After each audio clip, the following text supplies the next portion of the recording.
Good morning, guys. Story time with Ash and Sean.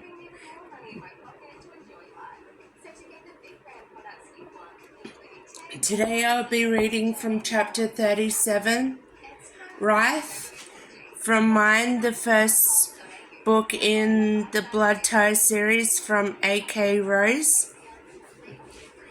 You look perfect, Mum, I smiled when she turned. Her eyes shone with concern as she reached towards her hair. You think? I know. I stepped closer, grabbing her hand. Stop fussing. You'll ruin it.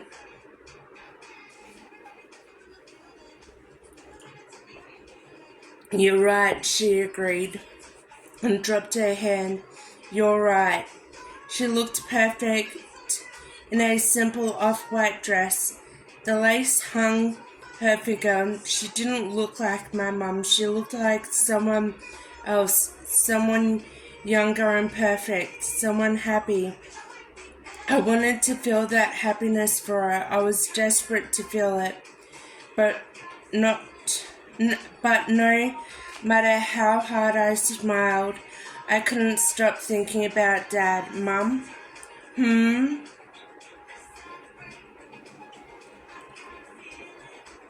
She turned, looking at herself side on in the mirror as she slid her hand down her ass. I haven't been able to reach Dad. I've called the prison like 5 times. Now, they don't even try to get him on the phone. They tell me he's not taking calls or visitors, and I don't understand why. She froze, her gaze meeting mine in the reflection. Fear. That's what I saw. Fear. What's going on? Why won't they let me talk to him? She turns slowly, stepping closer. You know I love your father. I have loved him for a very long time, and I'm going to do everything in my power to get him out of where he is.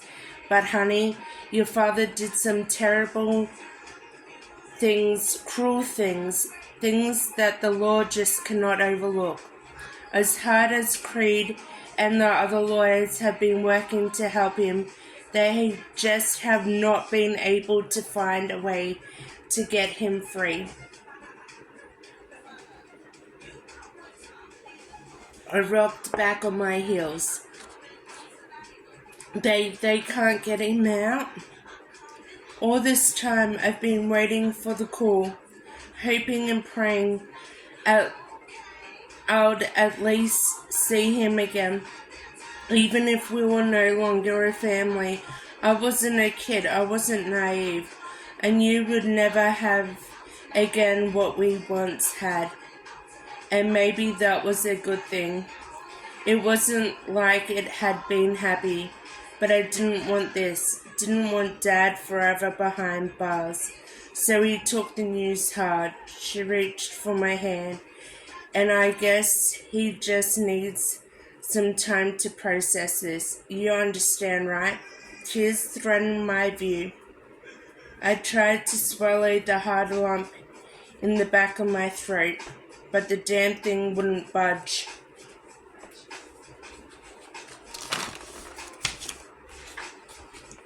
I nodded slowly, my mind racing, trying to come to terms with the news. When he's ready to see us, then we'll go as a family, because that's what we are, right?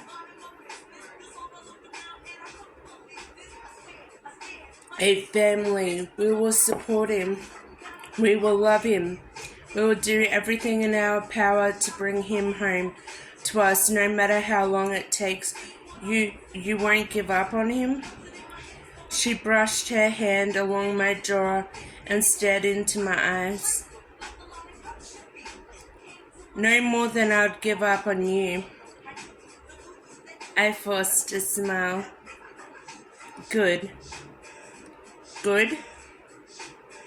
My smile grew wider. Yeah. Alright, she dropped my hand and turned. You're really okay with us leaving right after, aren't you? I mean, I hate to leave you on your own, but the wineries are apparently calling. My pulse throbbed. I nodded. Yeah, of course. I'll be busy anyway with school. And you have the boys here if you need anything. The burn reached higher as she drew me in for a hug. 2 weeks is too long to leave you.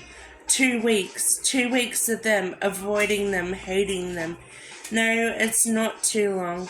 It's your honeymoon. Besides, I won't even notice you're gone. She pulled away and smiled. Promise? Promise. She dropped her hands like a damn schoolgirl. Okay, so let's do this. Let's become a family. I grabbed the small banquet of deep yellow roses, followed her out to the entrance of the lavish garden, and stopped by her side. The last week had been a blur. I hid at school, hanging back in the classroom while Gio still limped away, avoiding me as best he could. Then I left school snarling at Nick as he waited at the drop-off point every morning, every goddamn afternoon. Then I came home to lock myself in my room, furious at Tobias and the other two for treating me like I was a damn possession, something they control and use when how they wanted. I had news for them. There'd been no using, not by them, not since the park. I licked my lips. Heat rising to my cheeks as soft music began to play and the memory returned, the hard tree against my back. Nick as he fucked me like a damn animal. I winced, playing it off as a smile at one of the guests, and followed Mum toward Creed.